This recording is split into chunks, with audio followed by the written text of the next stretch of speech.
Nós saudamos a todos com a paz de Cristo. Abram a Bíblia então em Apocalipse, capítulo 2. Na primeira noite, nós falamos sobre Apocalipse, capítulo 1.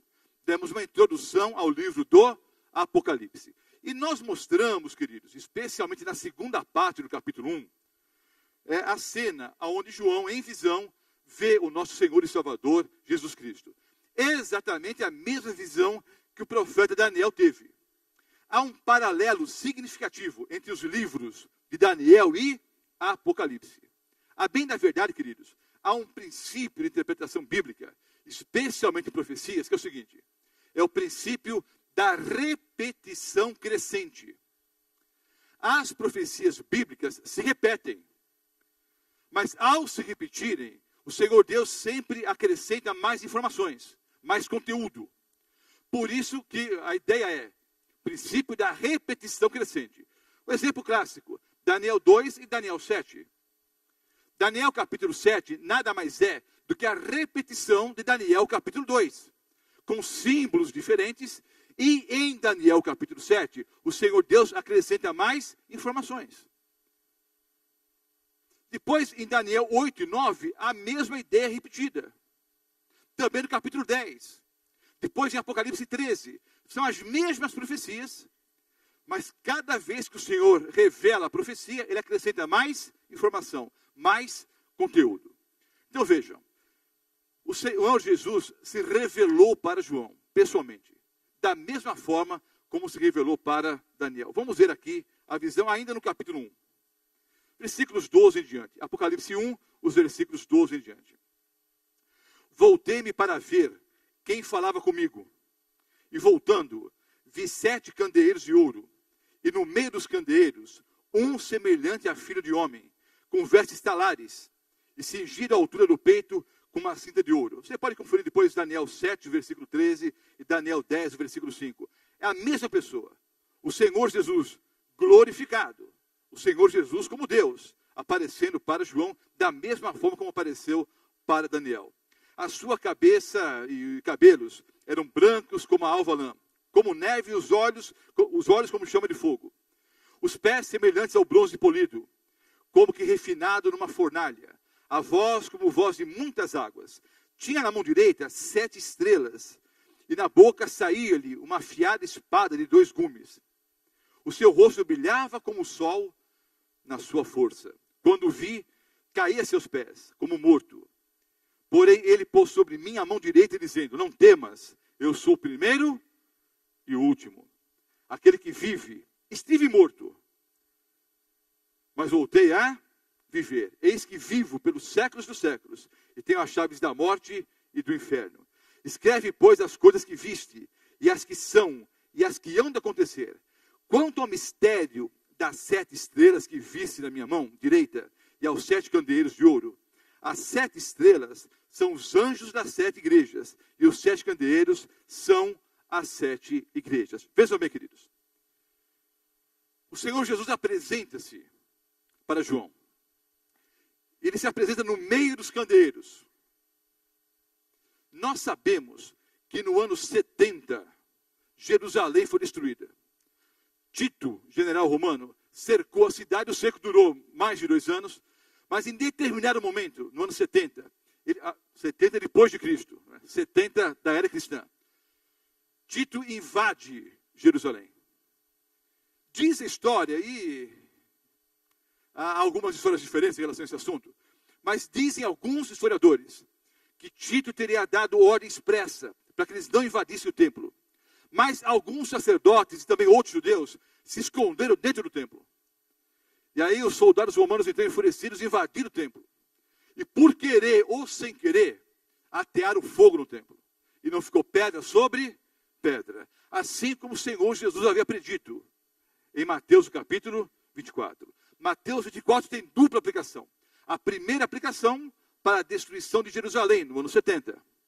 A segunda aplicação, mais ampla e mais importante para nós, não é?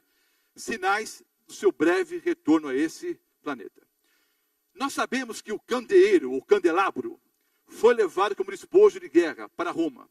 Sabemos por várias fontes, mas especialmente em Roma, o arco do triunfo de Tito. muito. Há vários arcos do triunfo, não só na França. O da França é o mais conhecido, né? Mas há vários arcos do triunfo, especialmente em Roma. O arco do triunfo de Tito apresenta a vitória das tropas romanas sobre os judeus, sobre Israel, sobre Jerusalém. E há ali um alto relevo, que eu ia mostrar no quadro aqui. Será que dá para mostrar ou não? Vamos ver aqui. Esse é o... ali eu não vejo, aqui aparece, mas porque eu não queria ficar de costas para você, mas não faz mal. Esse é o arco do triunfo de Tito. Nesse arco do triunfo que está em Roma, há um alto relevo. No alto relevo vocês percebem ali, os soldados romanos levando para Roma o quê? O candelabro. Agora João vê, em visão, o Senhor Jesus andando no meio dos candelabros, dos 7 candelabros. Qual é a mensagem aqui, queridos? O Senhor Jesus continua conosco. Independentemente do candelabro ter sido levado ou não, ele se perdeu entre os despojos de guerra, a promessa é que ele estaria conosco para todo sempre. Abra a sua Bíblia, em Levítico, Antigo Testamento. Levítico 26, o versículo 12. Levítico 26, 12.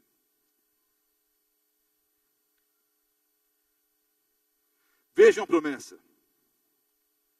Levítico 26, o versículo 12.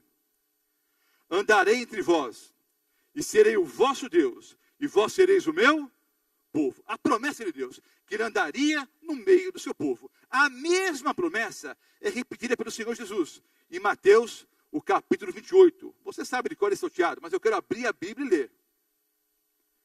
Mateus, o capítulo 28, o versículo 20. Mateus 28, o versículo 20. Nos versículos 19 e 20, o começo do 20, há a grande comissão que o Senhor Jesus deu à igreja. A grande comissão, para muitos adventistas do sétimo dia, virou a grande omissão, não é? É só tirar o C. A grande comissão, que é ir fazer discípulos, batizando, ensinando, para a maioria dos adventistas do sétimo dia, virou a grande omissão.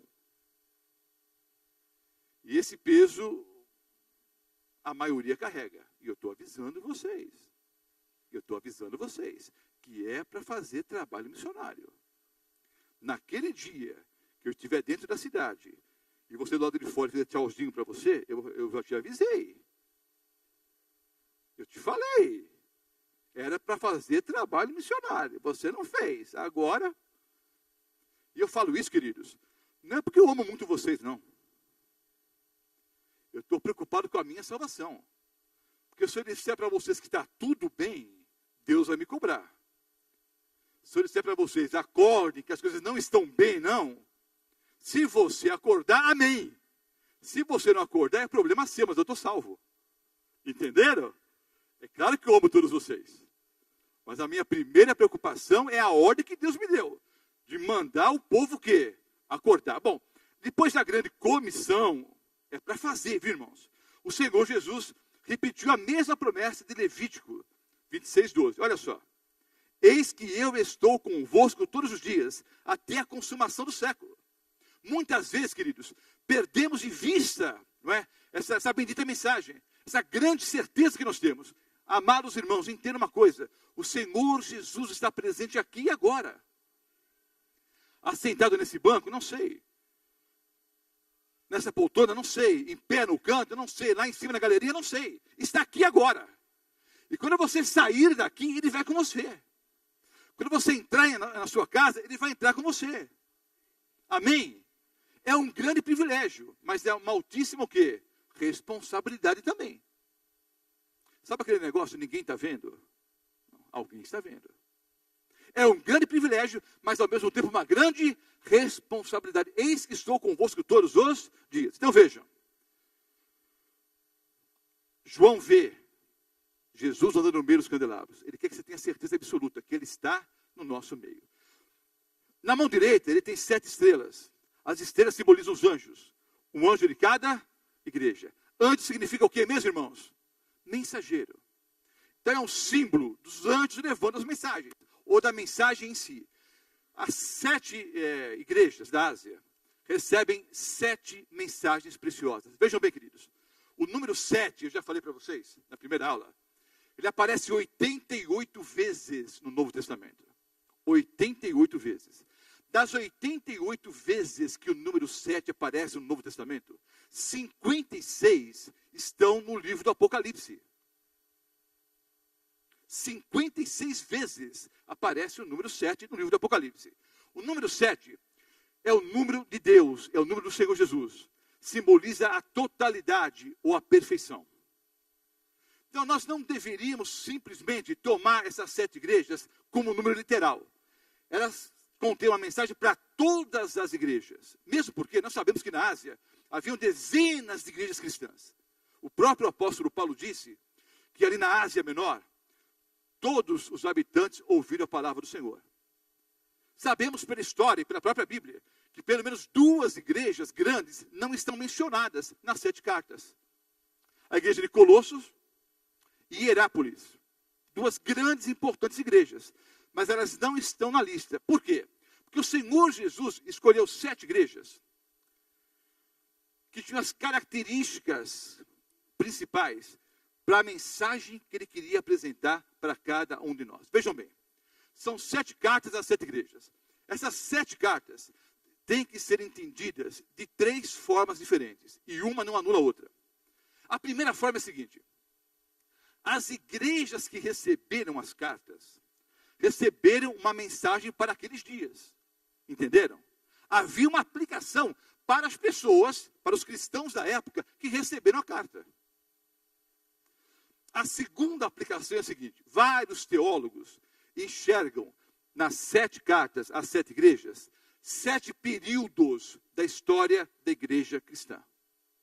Então, há uma aplicação primária para as igrejas que receberam as cartas. Há uma aplicação histórica. Cada carta representa um período de tempo na história do cristianismo. E a terceira aplicação é que cada carta a cada igreja tem uma mensagem para você e para mim hoje à noite. Ou não? A troco do que Deus teria preservado, né, o livro do Apocalipse, os capítulos 2 e 3. Se seria uma aplicação só para o passado, ou só para a história. Há uma aplicação espiritual para você e para mim também essa noite. Antes de ler as 7 cartas aqui, ou as primeiras 4, pelo menos hoje à noite, volte para Apocalipse capítulo 1. O 1:19. Acho que vai deixar bem claro o que eu expliquei agora. Apocalipse 1, o versículo 19. Olha só. Escreve, pois, as coisas que viste, e as que são, e as que hão de acontecer depois dessas. Então, olha, você viu. Então, escreve as coisas que são. Então, havia uma aplicação para aqueles dias. E as coisas que serão. Havia uma aplicação, então, para aqueles dias, e uma aplicação que? Futura. Ok? Vamos ler Apocalipse, capítulo 2, os versículos 1 em diante. As 7 igrejas estão aqui. Éfeso, Esmirna, Pérgamo, Tiatira, Sardes, Filadélfia e Laodiceia. Hoje à noite, nós vamos estudar as primeiras 4. Éfeso, Esmirna, Pérgamo e Tiatira. Abra a sua Bíblia. Vamos ler primeiramente aqui Apocalipse 2, os versículos 1 até o 7. Ao anjo da igreja em Éfeso, escreve: estas coisas diz aquele que conserva na mão direita as 7 estrelas, e que anda no meio dos 7 candeeiros de ouro. Conheço as tuas obras, tanto o teu labor como a tua perseverança, e que não podes suportar homens maus, e que puseste à prova os que a si mesmos se declaram apóstolos e não são, e os achastes mentirosos. E tens perseverança, e suportaste provas por causa do meu nome, e não te deixaste esmorecer. Tenho, porém, contra ti, que abandonastes o teu primeiro amor. Lembra-te, pois, de onde caíste. Arrepende-te, volta às primeiras práticas, ou à prática das primeiras obras. Se não, venho a ti e moverei do seu lugar o teu candeeiro, caso não te arrependas. Tens, contudo, a teu favor, que odeia as obras dos nicolaítas, as quais eu também odeio. Quem tem ouvidos, ouça o que o Espírito diz às igrejas. Ao vencedor, dar-lhe-ei que se alimente da árvore da vida, que se encontra no paraíso de Deus.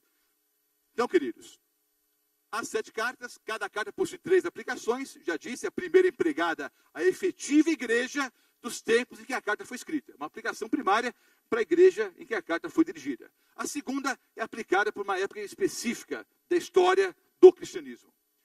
E a terceira é usada no sentido de como a experiência e a mensagem se aplicam à nossa vida, à sua vida e à minha vida nessa noite. A primeira igreja é a igreja de Éfeso, a igreja apostólica, do ano 31 até o ano 100. Não precisa pegar o pé da letra, nem decorar as datas, viu? Para as primeiras 3 igrejas, a maioria dos teólogos e historiadores concorda com as datas. A partir da 4ª igreja, um coloca 20 anos a mais, outro 20 anos a menos, mas entenda uma coisa, queridos. Estou dizendo isso porque alguém pode olhar a palestra aqui ou depois baixar os arquivos da internet e questionar, pastor Mota, o senhor colocou tal data nos slides, mas em tal livro há outras datas. Vejam bem, não é profecia de tempo, queridos. Profecia de tempo, como por exemplo, até 2.300 tardes e manhãs o santuário será purificado. Ou um tempo, 2 tempos, metade de um tempo, que é uma outra profecia, 1.260 anos.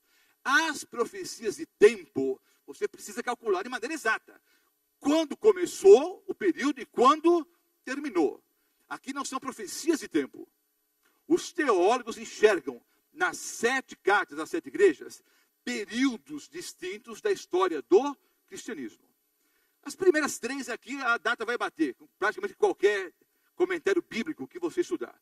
As outras podem variar um pouquinho, mas insisto, o mais importante não é a data, é o que é a mensagem. E o que importa também são períodos. Se é 10 anos a mais, 10 a menos, 20 a mais ou 20 a menos, o importante aqui é o período. Então a primeira igreja é a igreja apostólica, a igreja de Éfeso. A cidade de Éfeso era uma grande, importante cidade, uma cidade muito rica, que algum tempo após o apóstolo João escrever a carta, Éfeso tornou-se a capital da Ásia Menor. Nessa época, ainda não era capital. Iria se tornar capital algum tempo depois. A palavra Éfeso, o nome Éfeso, significa desejável. Era uma cidade muito rica. Haviam ali vários templos, especialmente o templo dedicado à deusa Diana, ou Ártemis. O templo era uma das maravilhas do mundo antigo, uma das 7 maravilhas do mundo antigo. O templo era feito de cima a baixo, de ouro maciço. Era o templo da deusa Ártemis, ou Diana. A igreja ali foi fundada por Áquila e Priscila. O apóstolo Paulo esteve pelo menos 3 vezes em Éfeso. Voltou da 2ª viagem missionária, ele passou por ali, ficou poucos dias. Depois ele retornou a Éfeso e ficou 3 anos em Éfeso. Viu ali um campo promissor para evangelismo. Depois dos 3 anos, ele continuou pregando o evangelho e voltou uma 3ª vez e ficou mais algum tempo em Éfeso. Então Éfeso tornou-se um grande centro também da cultura cristã. Havia milhares de cristãos morando em Éfeso. Áquila e Priscila continuaram ali, não é? E Apolo, um conhecido evangelista da Bíblia, dirigiu lá séries de conferências, o apóstolo Paulo também, e fundaram ali uma grande igreja. Ali está a citação bíblica, Atos 18, 18 até o 26. O texto diz que eles tinham coisas favoráveis. Cada carta, queridos, o Senhor Jesus mostra, eu conheço como é que vocês vivem, eu sei as obras de vocês. Aí, ele dá um elogio, faz algumas críticas, dá algumas dicas, alguns conselhos, não é? E dá um veredito final. Olha, se vocês não ouvirem, vai acontecer isso, isso. Mas se ouvirem, aí vem, não é, a bênção. Vamos ver aqui, queridos, de novo, capítulo 2, os versículos em diante. Olha só, versículo 2. Conheça as tuas obras, tanto o teu labor como a sua perseverança. Versículo 3, de novo repete. Tens perseverança, suportaste provas por causa do meu nome. Mas, olha o versículo 4. Tenho, porém, contra ti, que abandonaste o teu primeiro amor. Essa frase, o primeiro amor, é muito conhecida no mundo evangélico. Os adventistas falam muito de primeiro amor. E em todo o mundo evangélico é muito usada essa frase, né? O primeiro amor, o primeiro amor. O que é o primeiro amor, queridos? Ontem, 3 preciosas almas foram batizadas. Não sei se você que é batizado se lembra do dia do seu batismo. Eu me lembro do meu. Parecia que o coração ia sair garganta fora. Você mal conseguia conter o seu ânimo, a sua emoção. Você continha as lágrimas, lágrimas de alegria. E ao sair do tanque batismal, você procurou o pastor, procurou o ancião da igreja, procurou os líderes, e disse, olha, eu quero alguns folhetos, eu quero algumas bíblias, eu quero alguns DVDs, eu quero pregar o evangelho, eu quero converter toda a minha família, os colegas de trabalho, os colegas da faculdade, eu quero falar do amor de Jesus para outras pessoas. E alguém chegou para você e disse, calma, isso passa. Não foi literalmente assim, não é? Mas calma, é o primeiro amor, tal. Calma, senta aí. Espera algumas semanas, espera alguns meses. E depois vamos ver o que você vai dizer. Queridos, talvez o maior milagre que Deus tem que operar essa noite não é para as visitas que estão aqui, não. Quando eles estão ouvindo a verdade, estão aceitando a verdade. Eu ouvi testemunhos nas últimas noites de pastores evangélicos que estiveram aqui, que estão tomando posições ao lado da verdade. Não foi nem um pastor, nem dois, nem três. Vários já passaram por aqui. E alguns estão aqui hoje à noite. Talvez o maior milagre é sobre a minha vida e a sua. Talvez o que nós precisemos hoje à noite, queridos, é uma segunda conversão. Para você que já é adventista do sétimo dia batizado. O fato é que o Senhor Deus diz para a primeira igreja que é Éfeso, eu conheço as obras de vocês, vocês perseveraram, mas eu tenho algo contra vocês. O primeiro amor o quê? Esfriou. Vocês se esqueceram do primeiro amor. Ele continua dizendo, vamos ler aqui versículo 5 em diante. Lembra-te, pois, de onde caíste. Arrepende-te e volta à prática das primeiras obras. Se não venho a ti e moverei do seu lugar o teu candeeiro, caso não te arrependas. Duas lições que eu quero tirar aqui, queridos. Aplicações práticas para o nosso dia a dia. Lembra-te de onde caíste. Às vezes, alguém vem falar comigo, e isso é comum com todos os pastores que estão aqui. Ah, pastor, eu queria conversar um pouquinho com o senhor. Não, vamos conversar. Ah, pastor, eu pequei. Eu digo amém. Você sabe que amém significa assim seja. Mas não é só isso não, é assim seja. Ó, palavrinha pequena, ó o significado de amém. Amém significa assim seja. Eu assino embaixo. Se tiver que morrer por isso, eu morro. Esse é o significado da palavra amém. Não é só assim seja, não. É assim seja, e eu creio tanto nisso que eu assino embaixo. E se tiver que morrer por isso, eu morro. Amém. Você se lembra onde foi que você caiu? O que fez com que o teu primeiro amor esfriasse? Foi uma fofoca na igreja? Foi uma injustiça? Foi um pecado acariciado? Não sei. Cada um tem a resposta. Onde você caiu e por que caiu?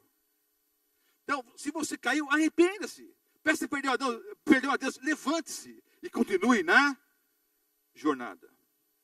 Se você não se arrepender, eu vou mover o teu candeeiro. Eu vou tirar o castiçal do lugar. Isso quebra, queridos, não só esse texto, mas dezenas de outros. A ideia que alguns bons irmãos evangélicos alimentam. Uma vez salvo, salvo para sempre. Isso não é bíblico. Você pode estar salvo hoje e perder amanhã. Olha só o que o Senhor Jesus diz para a igreja de Éfeso. O candelabro, o primeiro candelabro simboliza a igreja de Éfeso. Se vocês não se arrependerem, eu vou sumir com o candelabro de vocês.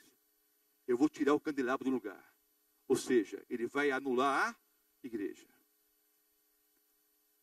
Essa história, uma vez salvo para sempre, não é bíblica. Eu tenho que perseverar, e perseverar até o fim. Eles perseveraram, mas em algum momento perderam o primeiro amor.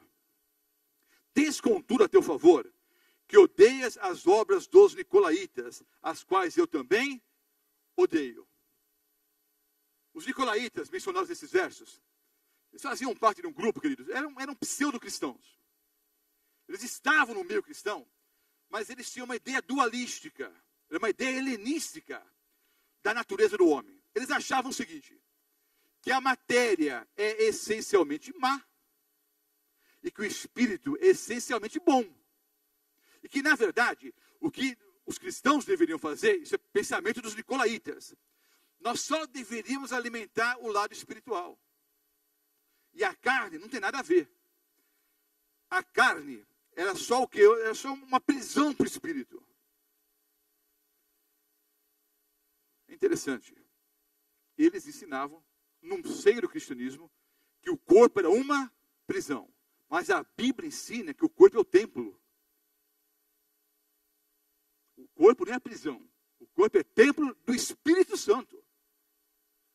Então vejam, os nicolaítas diziam o seguinte, não, você pode adulterar, você pode comer o que você quiser, pode cometer qualquer tipo de pecado, porque os mandamentos foram abolidos pelo Senhor Jesus. Você não precisa guardar mandamento nenhum. Já ouviram essa história? Era o que os nicolaítas pregavam. Os mandamentos foram abolidos. Você não precisa guardar mandamento nenhum. Porque o que você faz com o corpo não tem nenhum significado. Só importa a parte espiritual. Eles também não acreditavam muito na divindade total do Senhor Jesus. Então eram várias heresias que os nicolaítas o quê? Ensinavam. O Senhor Jesus diz, olha, eu tenho a favor de vocês que vocês odeiam os nicolaítas. E eu também odeio. Então note, queridos. O Senhor Jesus está dizendo aqui na carta que as pessoas que entendem que a matéria não tem nenhuma importância, que não precisa guardar mandamento nenhum, o Senhor Jesus disse o quê? Que ele odeia esse tipo de pensamento. Há vários versículos que eu vou mostrar terça-feira à noite em relação à guarda dos mandamentos. Vou mostrar só 2 agora. 1 João 2, versículo 4. 1 João 2, o versículo 4. No Evangelho é epístola, lá no fim da Bíblia. Segunda carta do apóstolo João, o capítulo 2, versículo 4. Aquele que diz, eu o conheço, e não guarda os seus mandamentos, é o quê? Mentiroso, e nele não está a verdade. Aquele que diz, eu o conheço, e não guarda os mandamentos, é mentiroso. Esse texto está onde, irmãos? No Novo Testamento ou no Velho Testamento? Hein? Novo. Quem escreveu? Hein? João, o último apóstolo vivo.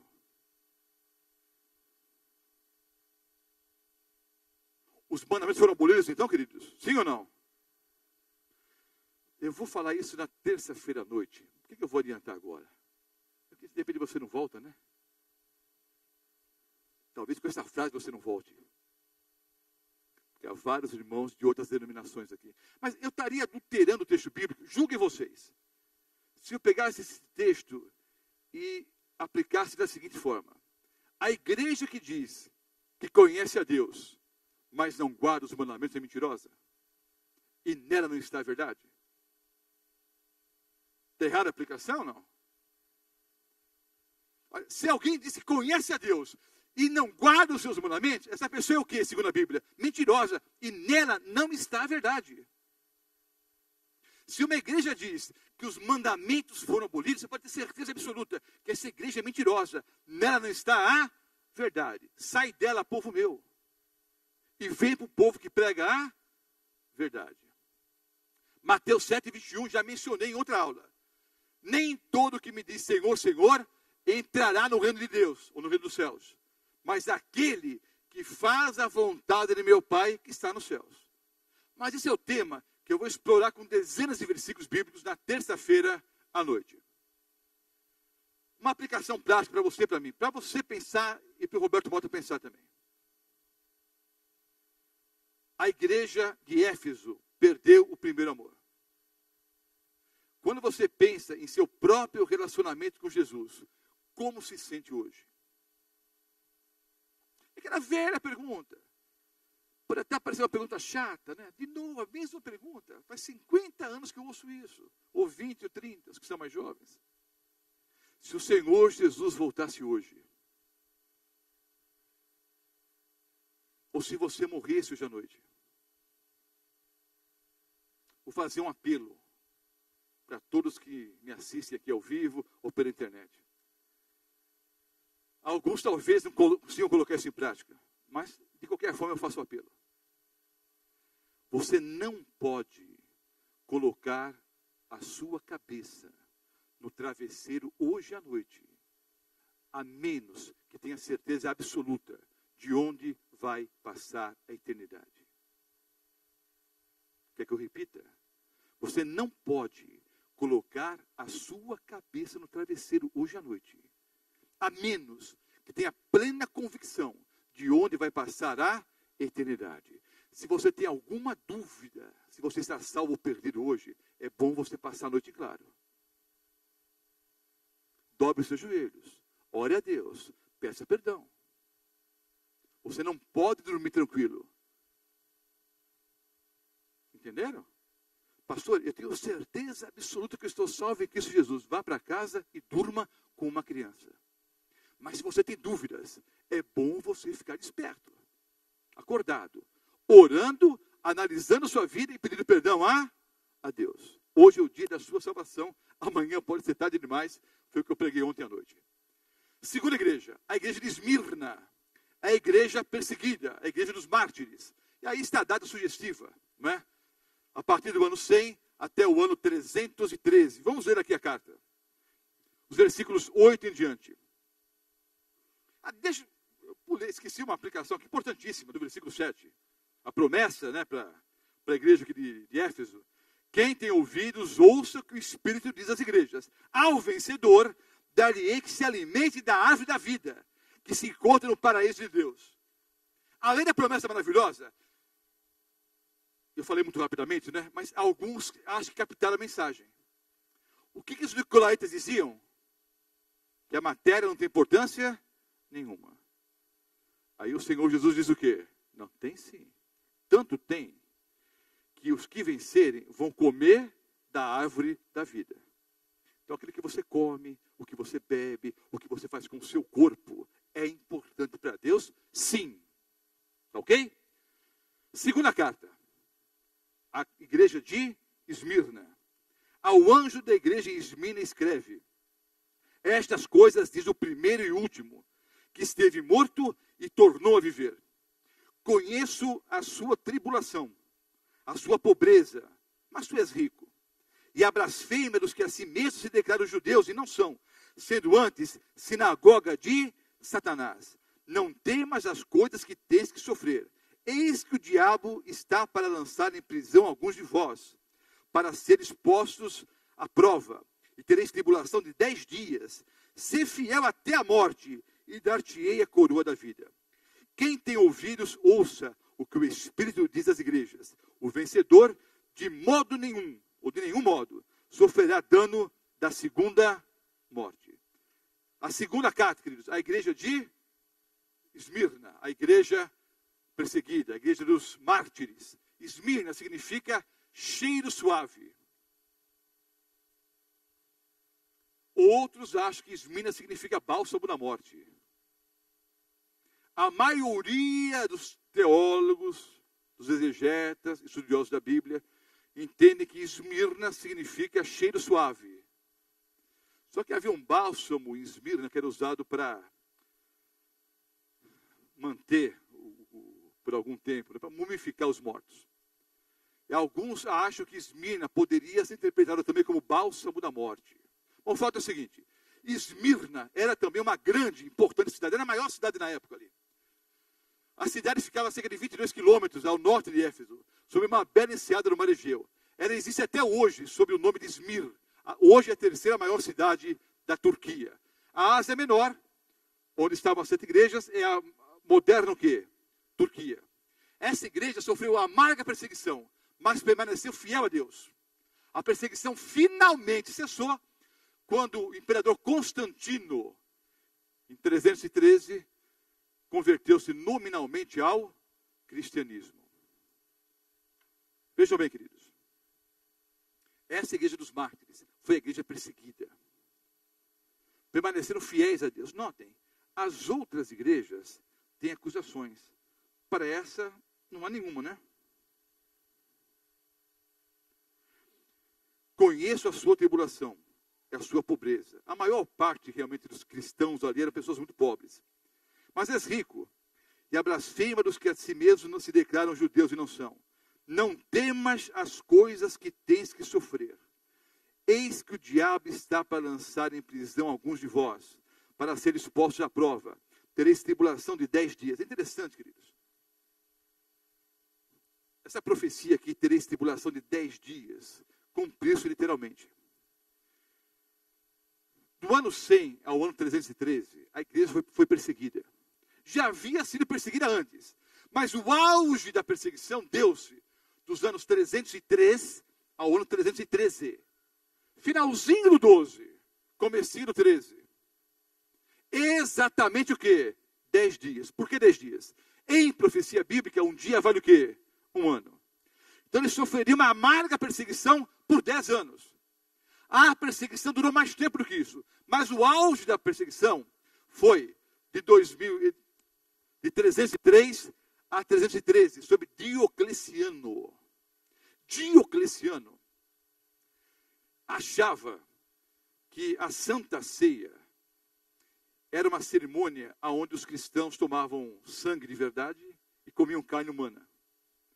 E acusou os cristãos de canibalismo.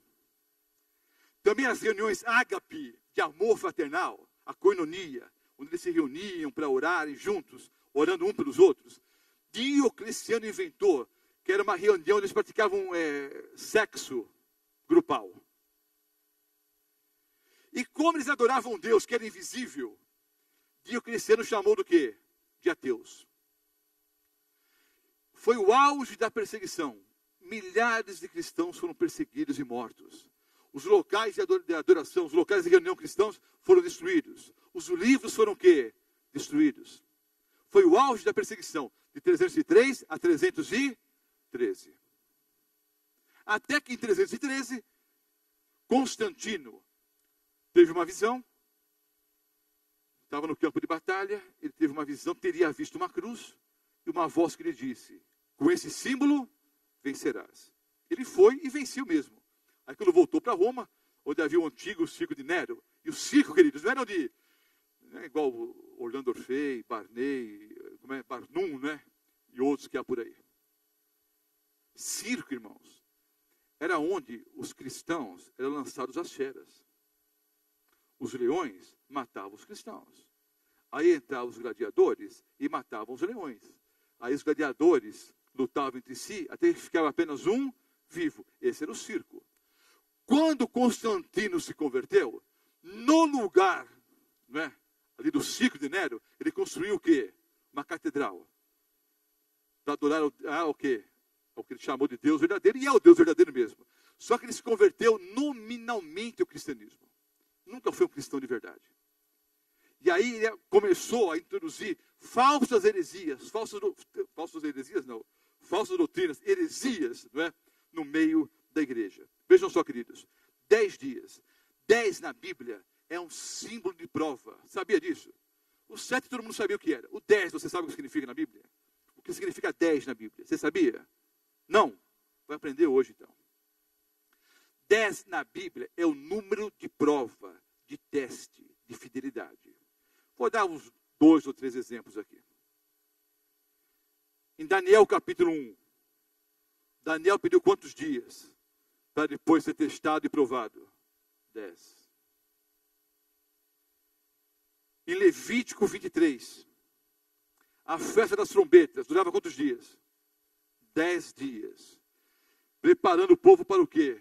Para o grande teste do dia do juízo, Yom Kippur. Após a sua morte e ressurreição, quantos dias o Senhor Jesus ficou com os discípulos? Não foi 10, não. É uma pegadinha aí. Quantos dias? 40. Após a sua ascensão, quantos dias depois houve o derramamento do poder dado pela pessoa do Espírito Santo? 10 dias após a ascensão do Senhor Jesus. Entenderam? 10 é o número de teste, de prova, de fidelidade. Talvez por isso a igreja tenha, não é, há algum tempo atrás, elaborado esse plano. 10 dias de oração, que é um bom plano, mas tem que orar todo dia, viu, queridos? Vamos lá. Que é um símbolo de prova e de testemunho. A cidade de Esmirna foi várias vezes destruída. Esmirna foi construída no ano 1000 a.C. No ano 600, ela foi destruída pelos lídios. Depois ela foi reconstruída. E de novo destruída por um terremoto. Depois finalmente reconstruída por Lisímaco, um dos generais, né, de Alexandre o Grande. Então a cidade era conhecida por renascer das cinzas. Ela foi construída, destruída, reconstruída, destruída, reconstruída. Por isso esse símbolo, queridos, da ressurreição. Qual é a promessa que o Senhor Jesus dá para aquelas pessoas? De modo algum, vocês sofrerão o dano da segunda morte. Pastor, que negócio é esse de segunda morte? Quem veio à aula que eu falei sobre o estado do homem na morte já entende. O que é a segunda morte, queridos? É a morte eterna. A pessoa morreu. Se morreu em Cristo, quando Cristo voltou, ela vai ressuscitar. Morreu uma única vez. Já os ímpios morrem quantas vezes? 2. É cheque, não? Não. Fica todo mundo curioso. Achamos uma bolsa com $200 mil. E ninguém sabe de quem é. E agora? Não, tem uma música, se você quiser, eu quero. Com a irmã Karina, tá? É melhor falar do que ficar essa curiosidade. O que tinha no papelzinho? É uma seita secreta essa, eles trocam papeizinhos. Então, queridos, a irmã Karina vai cantar ao final. Então, vejam bem, queridos. Os ímpios que morreram, os que vão morrer ainda, quando Cristo voltar, só os justos ressuscitam, lembram disso? Os mortos em Cristo ressuscitam. Após o milênio, o Senhor Jesus volta e os ímpios ressuscitam. É o quê? A segunda ressurreição. O Senhor Jesus disse em João capítulo 5, há 2 ressurreições, uma para a vida, outra para a morte. Os ímpios ressuscitam para receber o quê? O fogo eterno, o fogo final, do juízo executivo. É a segunda morte. Agora eu vou fazer uma pergunta difícil de responder, os pastores não respondam. Muitos sabem, alguns vão aprender hoje. Na cruz do Calvário, o Senhor Jesus foi justo ou não? Sim ou não? Sim ou não? Você tem dúvida? Ele pecou? Não. Mas lembre-se da historinha, né? Que eu já contei várias vezes nas igrejas por aqui, em ocasião de batismo. O pastor deu estudos bíblicos para várias pessoas. E as pessoas seriam, naquele dia, batizadas. E o pastor, então, fez algumas perguntas. Ele fez o voto batismal antes do quê? Da cerimônia propriamente dita. A uma certa altura, o pastor, fazendo perguntas, olhou para a menininha, de uns 10 ou 11 anos. E disse, filha, Jesus teve pecados? Teve, pastor. E todos os irmãos da igreja sabiam que o pastor que havia ministrado estudos bíblicos para toda a família. Pensou, pastora, não explicou direito não. Não, filha, eu expliquei para você. Vou perguntar de novo. Jesus teve pecados? Teve sim, pastor, um monte. O pastor ficou vermelho, começou a suar frio ali, os irmãos, o senhor olhando feio para o pastor já. Filha, mas eu expliquei. Jesus teve pecados? Teve, pastor, os nossos. Hein? Arrebentou a boca do dragão, né? Está certinho. Jesus pecou, sim ou não? Teve pecados? Todos. De Adão até os nossos hoje. O Senhor Jesus foi justo, sim ou não? Tem uma profecia messiânica, o meu servo justo. Uma frase para o Senhor Jesus Cristo. Na cruz do Calvário, o Senhor Jesus morreu a morte do justo ou do perdido? Essa é a pergunta. O Senhor Jesus morreu a morte do salvo ou do perdido? Hein? Do perdido. Na cruz do Calvário, o Senhor Jesus enfrentou os horrores da segunda morte. Ele morreu a morte do perdido. Vocês conseguem entender isso, queridos? O justo morre em paz. O Senhor Jesus estava em tribulação. Pai, se for possível, afasta de mim esse cálice. Ele sentiu na pele, na cruz do Calvário, a morte do ímpio. Não se assuste não, queridos. Ele não teve nenhum pecado, ele não pecou. Mas ele recebeu sobre os seus ombros o que? Todos os pecados, desde Adão até os nossos hoje. Por isso que ele disse, Pai querido, porque me desamparaste. O pecado foi a separação entre Deus e o homem. O Senhor Jesus recebeu nos seus ombros todos os pecados. Ele sofreu os horrores da segunda morte. Para que você e eu não precisemos passar por esse mesmo horror. Por isso que ele diz aqui, a promessa. Ao que vencer, o vencedor, de modo algum, sofrerá o quê? O dono da segunda morte. Terceira carta. A carta à igreja em Pérgamo. A pergunta aqui é a seguinte. Uma aplicação. Se você fosse levado a juízo hoje, esses cristãos foram aos tribunais, alguns foram mortos, outros foram lançados em prisões. Se você fosse levado hoje, queridos, ou querido, ou querida, se você fosse levado hoje diante do tribunal, para testemunhar a sua fé, o que você faria? Hein? Nós, adventistas do sétimo dia, e eu vou explicar isso na quarta para quinta-feira à noite, nós queremos que haverá uma grande perseguição no futuro. Especialmente quando houver um decreto dominical. Pergunto para você, adventista do sétimo dia. Por ocasião da perseguição, você vai ser levado diante do tribunal. Se colocarem uma arma na tua cabeça, ou na cabeça do teu filho, que é pior, e te perguntarem, é o sábado ou é o domingo? Você vai responder o quê? Hein?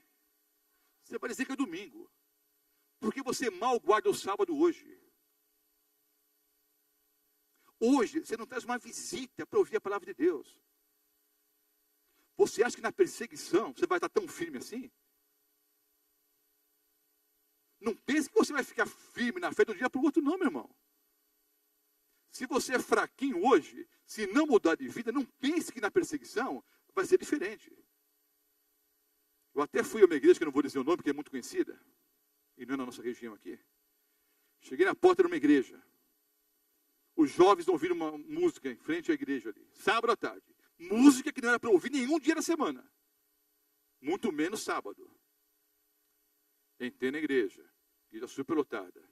Eu falei sobre os eventos finais. A uma certa altura eu falei sobre a perseguição. Aí um dos rapazes, não vou dizer o nome, ele é muito conhecido na igreja adventista. Hoje é uma pessoa muito influente. Na época era um jovem estudante ainda. Ah, pastor, esse negócio de perseguição é papo furado da igreja adventista. Para assustar os irmãos. Eu tinha acabado de explicar o dado estudo bíblico. Não, pastor, não creio nisso, não creio. Aí é um debate público. Igreja lotada. Lugar bem maior do que esse aqui. A uma certa altura, o jovem adventista disse, pastor, eu vou dizer uma coisa para o senhor. Eu não vou ser perseguido. Ele disse, eu tenho certeza. Você vai ser perseguidor. Você nunca vai ser perseguido nessa vidinha medíocre que você vive como pseudo-cristão. Hoje era um bom cristão.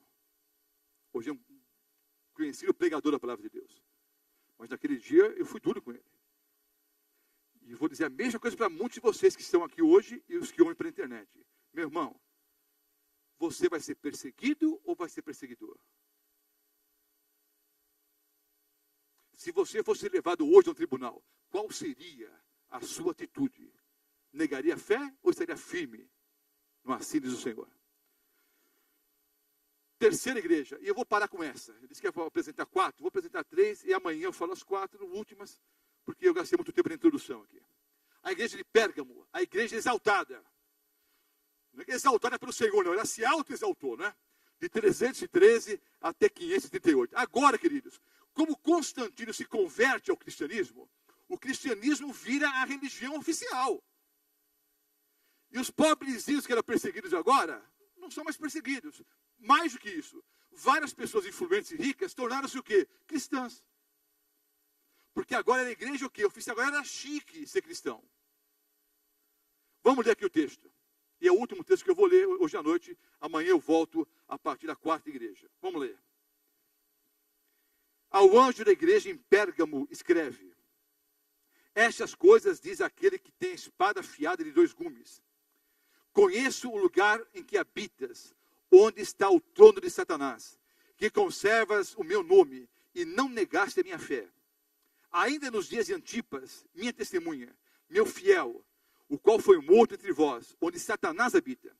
Tenho, todavia, contra ti algumas coisas, pois que tens aí os que sustentam a doutrina de Balaão. Notem, a primeira igreja de Éfeso rejeitava, não é, Balaão e os nicolaítas. Agora aqui eles aceitam a doutrina de Balaão, o qual ensinava a Balaque a armar as ciladas diante dos filhos de Israel, para comerem coisas sacrificadas aos ídolos e praticarem prostituição.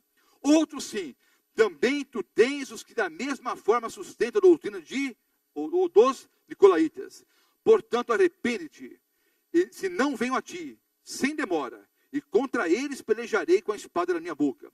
Quem tem ouvidos, ouça o que o Espírito diz às igrejas. Ao vencedor, dar-lhe-ei do maná escondido, bem como lhe darei uma pedrinha branca, e sobre essa pedrinha escrito um nome novo, o qual ninguém conhece, exceto aquele que o recebe. Pérgamo significa cidadela. Ela estava localizada no cume de uma montanha. Era, nessa época, a maior cidade da Ásia. Essa esplêndida cidade era conhecida pela sua biblioteca. Tinha vários templos pagãos e uma grande biblioteca, com mais de 200 mil rolos. A palavra pergaminho tem como raiz o quê? O mesmo nome de Pérgamo. 200 mil pergaminhos. As duas maiores bibliotecas da época estavam em Alexandria e em Pérgamo. Essa era uma grande e importante cidade, a maior da Ásia naquela época. Uma biblioteca com mais de 200 mil livros. Pérgamo instituiu o primeiro culto de adoração ao imperador vivo. Por isso, a carta diz o quê? É o lugar onde Satanás o quê? Habita. Foi o primeiro lugar que de verdade, não é, instituiu um culto de adoração a um imperador vivo.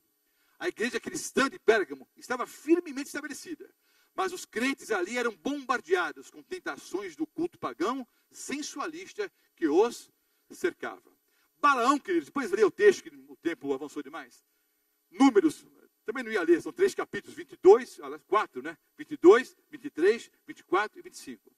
Balaão precipitou Israel, ou conduziu Israel para a idolatria. E os nicolaítas faziam a mesma ameaça para aquela igreja.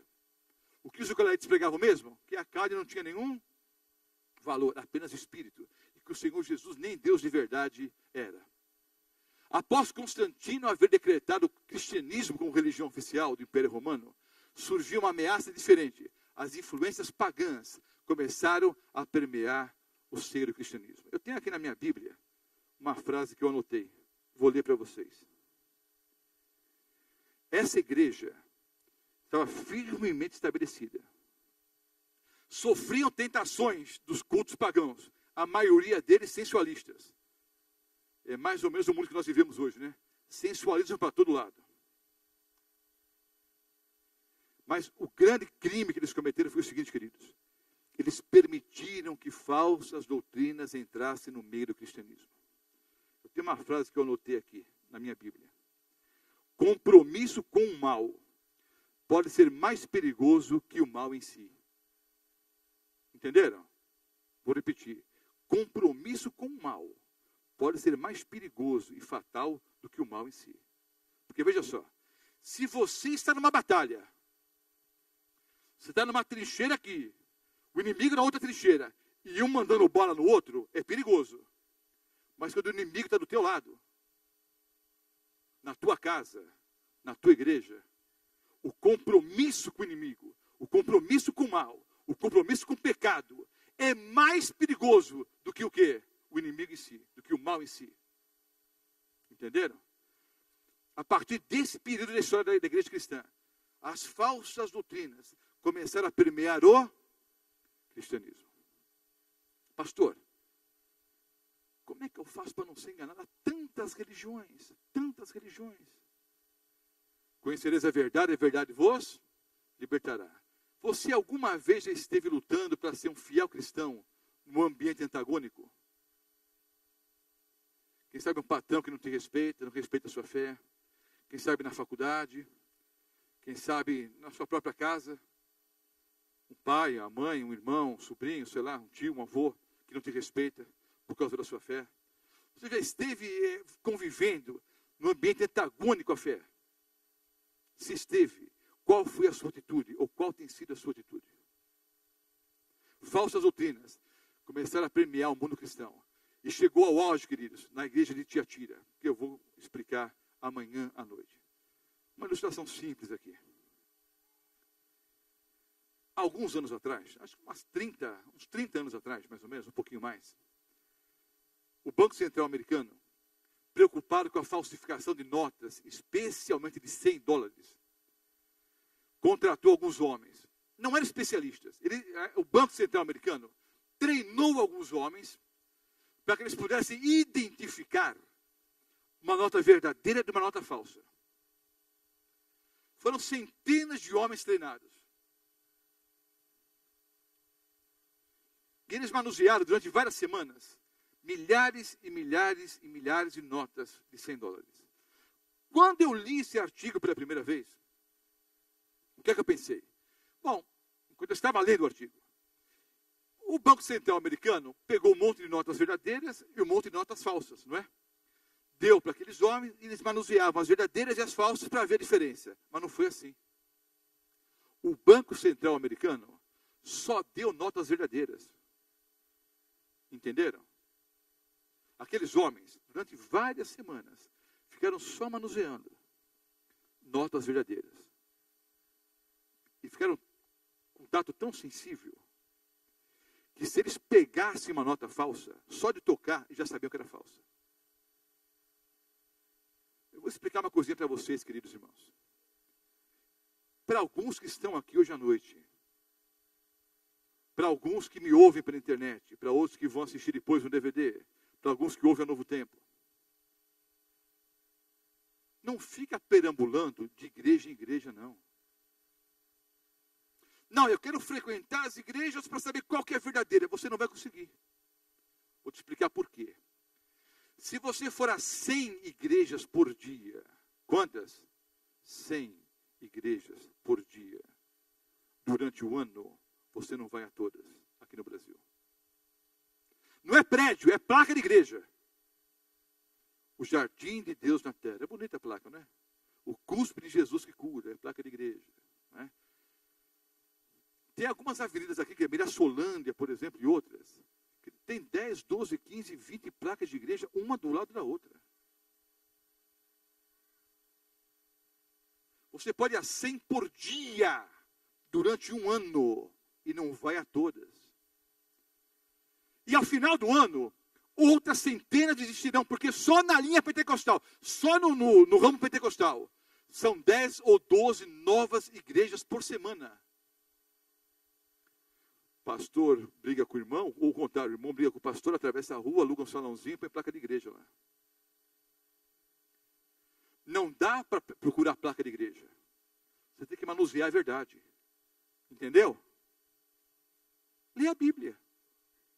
Manuseia a Bíblia. Se você manusear a Bíblia, logo você vai conhecer o que é a verdade. Se, não, eu vou experimentar o budismo, o shintoísmo, eu vou procurar o judaísmo, vou procurar o espiritismo, eu quero experimentar todas as coisas. Você pode fazer o que você quiser, a vida é sua. Mas é hora de você tomar uma posição ao lado da verdade. Estude-o assim, diz o Senhor, para você não ser o quê? Enganado. Tome uma posição ao lado de Cristo Jesus.